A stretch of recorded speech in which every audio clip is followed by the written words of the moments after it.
Welcome back again. Thank you for being here. I have a brief period of time to go through actually a lot of information. I was asked to talk about augmentative communication toolbox and clinic tips and tricks. So to start, some of you saw this yesterday. This is our team. This handout also will be on our clinic Facebook page, and that is the address. And many of the materials that you'll see today will also be posts, especially some of the clinical tips will be on our Facebook page coming up. This is our team, again, made up of speech-language pathologists and occupational therapists. I want to start just talking about kind of our center and the number of people we see. We're primarily a center for assessment, and then we do some treatment. You saw how many clinicians we have. Each clinician does 8 evaluations per week. So at the end of the year, there are several thousand people that we see over the course of the year for evaluations and consultations. So I was given this directive, and I want to explain why I may do this a little bit differently. So John Costello will present the equipment that can be found in a modern AAC assessment center, explaining the necessary tools, and then we'll also talk about clinical tips. The challenge for me in 30 minutes, as opposed to maybe 30 hours, is there are so many wonderful tools that are available. And related to our conversation yesterday on assessment, each tool is a great match for a particular profile of person. And I feared that in 30 minutes that I might give the wrong impression if I only focused on a few of our tools. So instead I wanted to talk about classes of tools and what an AAC assessment center needs to have available. So as I mentioned, our program has been, we've been around for almost 40 years. I've been there almost 33 years, and we're primarily focused on assessment. There are a lot of different tools that we use in our program, and so I want to start simply by highlighting quickly some of the different materials and tools, thinking about certainly low-tech tools. And notice, as opposed to our discussion yesterday, I haven't put any of the unaided strategies up here. So I don't have speech, sign, gestures, because I only want to focus on today on the physical tools that we use. But in our center, we have many unaided tools. The way our program is set up is each clinician has their own office and does their evaluation in their office.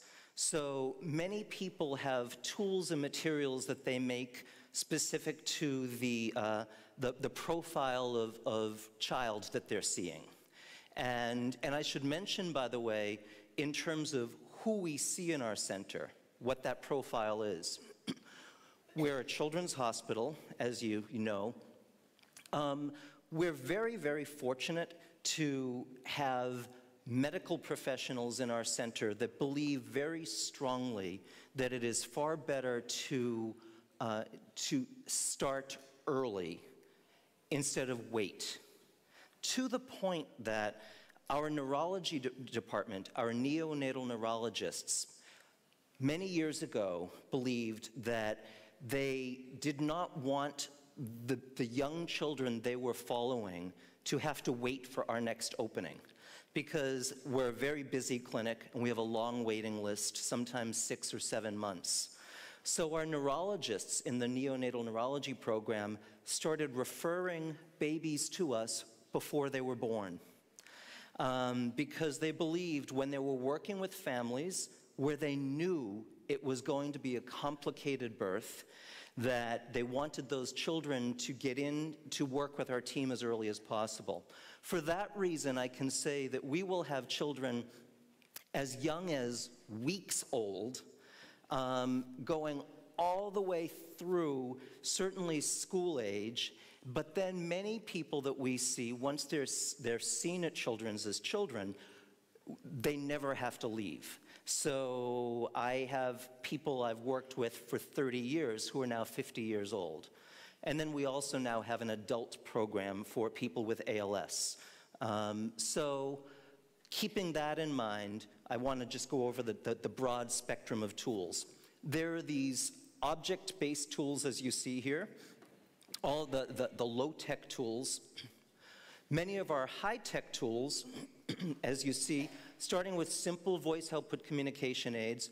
And if you were looking now to create a program, to decide what is it that you needed to have it for a program, I think that having a representation from each of these categories is really important. Why?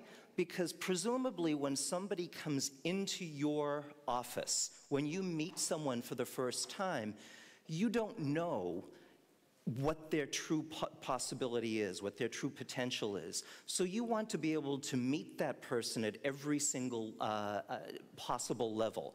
So having tools that are single target messages, having multiple target messages, and what I have here are simply representations of what we have in the clinic. If there's a tool that you're aware of and it is not here, that does not mean that we think it's a bad tool.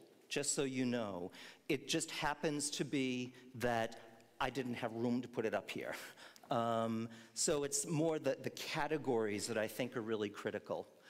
Dynamic display communication systems, keyboard-based systems.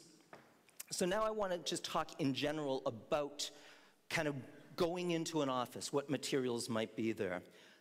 Working with children, working with very young children, we're strong believers in having lots of visuals. Maybe you got that impression from the last hour and a half listening to Jenny. And so we wind up making many, many materials for interactive activities. How do we do that? Well, we happen to use BoardMaker. And I know there are a number of different programs or strategies for making communication boards, but very often when people have said to us, so we're starting a program, what do we need? You know, someone contacted me recently and said, so we really want to start a program, but someone told me that first I have to have $300,000 US in order to buy the equipment so we can start.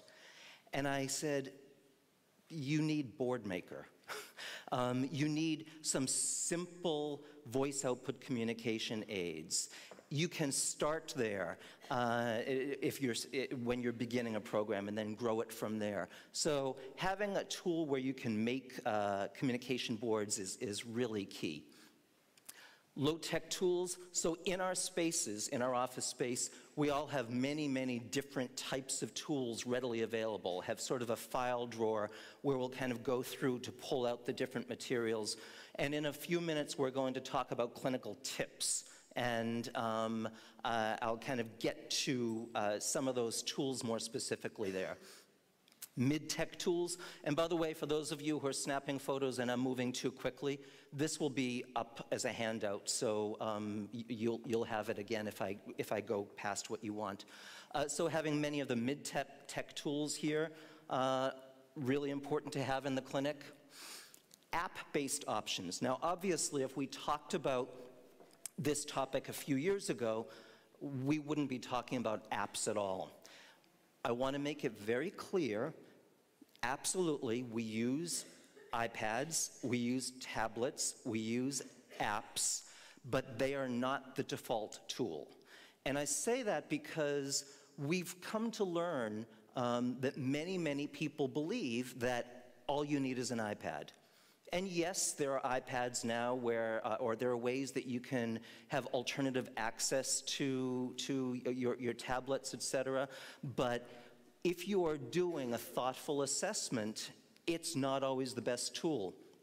You know, we have, and I'll talk in a moment very briefly about augmentative communication in the intensive care unit. We have had for 25 years now, the first of its kind in the world program exclusively focused on augmentative communication in the intensive care unit. We have a large library of tools, and many times people will say, well, all you need is iPads. I can tell you at any one time, we have maybe 50 active cases, so 50 children in our 400-bed hospital who need augmentative communication. We have in our arsenal of tools 10 iPads and many, many other tools, and most of the time, at least half those tools are in the closet because they're not appropriate. So just because you have them doesn't mean that an iPad is the best tool. But we do look at having many app-based options. With apps, with using tablets, with using iPhones, one of the challenges many people have is that it's not loud enough. The volume isn't loud enough. So we've spent a fair amount of time looking at different amplifiers that can be used through Bluetooth, high-tech tablets. We have many, many different tablets. I think, again, that, we consider ourselves very fortunate to have many, many different tools. At the very least, for a program that is starting out, making sure that the high-tech tablet category is represented is what is most key. There are eye tracking options. Now, I've heard here, and I am a huge fan of all of the companies, every single one of the manufacturers in augmentative communication. I am a huge fan of not only their tools, but frankly, the people who run them, because I haven't encountered any manufacturer, any representative who hasn't truly wanted to make a difference for people with complex communication needs. So we absolutely want to make sure that we represent as many different tools as possible. Just a word to the wise about eye tracking. Many times people look and they say, well, if you can use one tool, that's all you need. But if you can't use that tool, you're not a good candidate for eye tracking. We have had many, many instances in our clinic, because we've had the opportunity to try different eye tracking systems, where we will have someone try a system and they don't seem to do well. And if we stopped there, we would say, you're not a good candidate for eye tracking. It's not able to pick up on your eyes. There's a lot of flickering. It's inconsistent. We've had patients who've been able to tell us, boy, it's fatiguing, it's hurting my head. And then we'll try another eye tracking system, and they will do beautifully.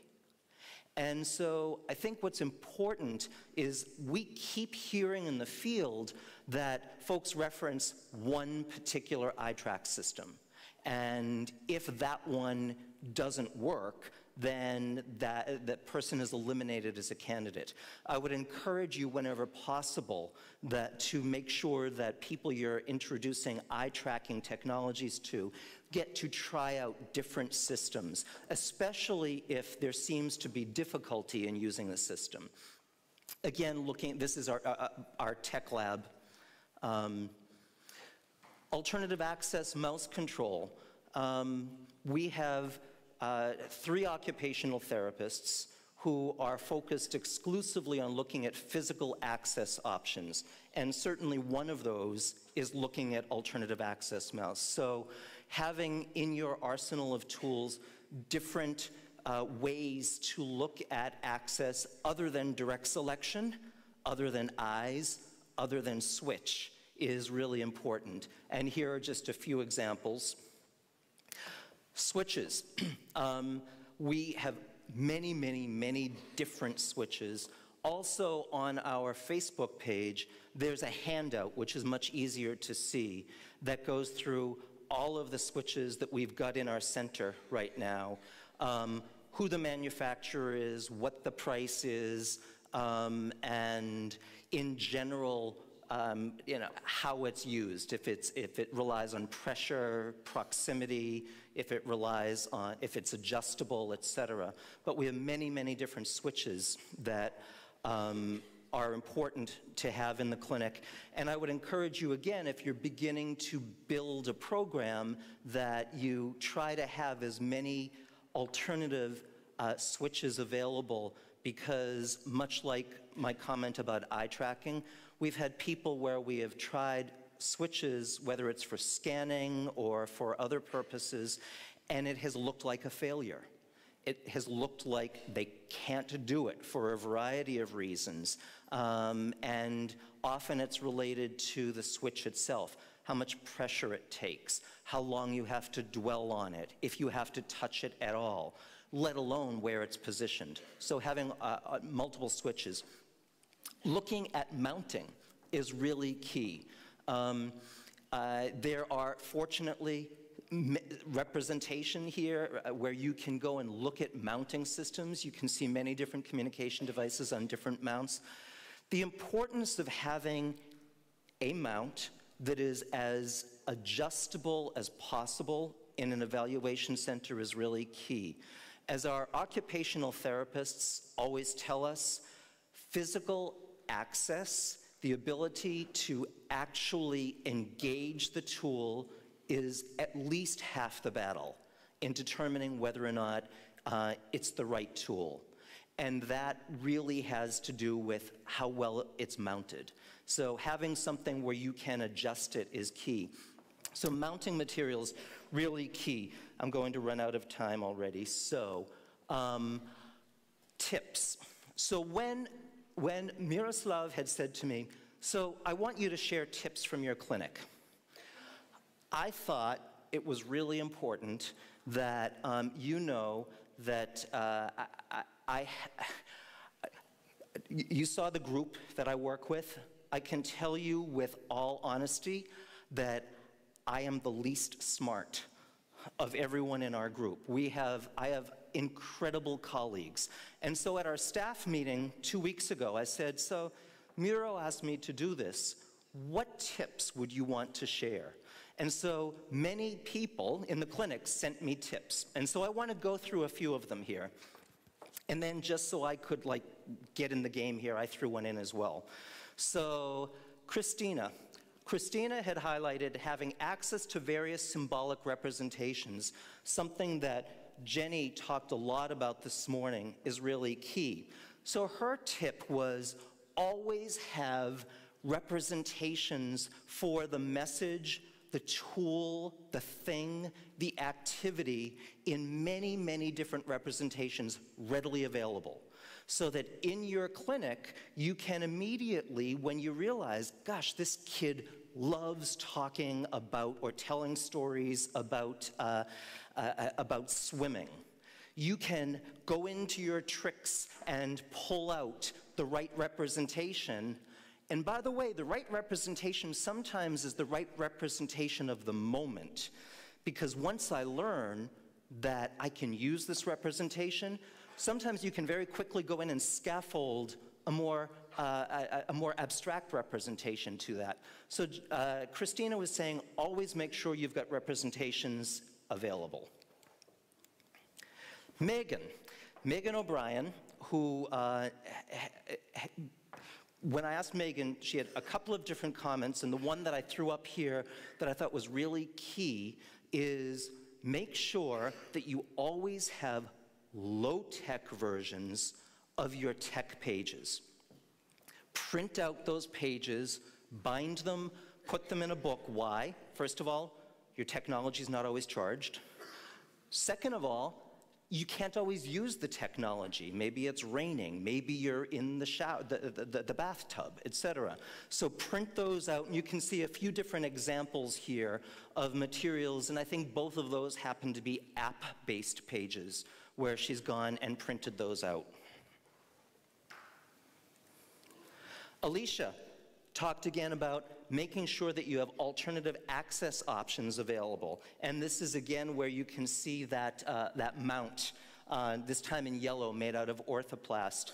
Another mounting material that we use and we love is this, oh gosh, suddenly the name of it has escaped me, the lock line material, where you can just bend it very easily to position it wherever you would like. Amanda talked about having visual organization supports. And again, you heard a lot about that from Jenny earlier. But having those readily available, whether it's for receptive language, whether it is for supporting behavior or supporting understanding of scheduling. Elizabeth suggested having AAC supports for more than just requesting. Again, so much of what Jenny was talking about this morning, and I loved the fact that she had pointed out that she basically had made no requests up until that point, except for maybe asking for this piece. And having us all recognize that communication and language is not requesting. It just happens to be the easiest for us to support sometimes. Rebecca had talked about having communication supports across all environments, making sure that as you're making materials, that those materials are not just for your office, not just for your clinic space. I had wanted to point out that something that I learned a long time ago in clinic is that when I made materials, because I made materials, but I had the same materials in multiple sizes. Why? Because often when I was introducing new visuals to somebody, I would have teams coming with them to say, oh, he can't see those. He can't see or he doesn't understand those pictures, or there are too many pictures on there and he can't use that field, etc. And I was thinking, well, if someone was introducing something new to me, what do I like to do? I like to kind of have every opportunity to completely digest it. And one way to do that is maybe first to have it be big. So I've started making a lot of my materials in very large sizes, and I have these materials in a ring so that I can introduce the symbols, I can begin to engage them functionally with someone, and as someone is using them, I kind of flip to the smaller size and flip to the smaller size, and I flip, and as they get smaller, sometimes I also increase the complexity of the field with other symbols. Much of the time, what I find is that that child is able to use much smaller symbols. They're able to use the materials that someone said, oh, he can't do that. Why? Because we gave the opportunity for him to learn. So I try to have as many of my materials made in many, many different sizes as possible. I have 1 minute left. Elizabeth talks about when in doubt, ask. Making sure that you are engaging the child, that you are talking with the child, and that you are really making sure you understand how they're responding. So many times, people will go through an assessment, and hopefully not anyone here, but we've experienced seeing this happen, and they don't actually ask a person, how do you say yes? Show me no. Show me what you're going to do when you want me to like go away. So make sure you ask someone to give you that information. Bag of tricks in the hospital. I mentioned we've got 2 full-time speech-language pathologists who only do augmentative communication in the hospital. And so there's a whole bunch of materials that we like to have available. I love the fact that yesterday Ian mentioned the importance of a camera, because I wholeheartedly agree. Again, I've been doing this for a while, so I was of the generation that would run to the book, take the Mayor Johnson picture book off the shelf, turn through, try to find a symbol, take it to the photocopier, cut it out, and then paste it on a board. The fact now that we can be taking photos digitally and importing them, as Jenny was showing you earlier, into tools is really key. And then having lots and lots of materials, and in our case, and I suspect in the case of a lot of people here, in multiple languages. And so wanting to make sure you've got those available. And I think that I ran over by a minute.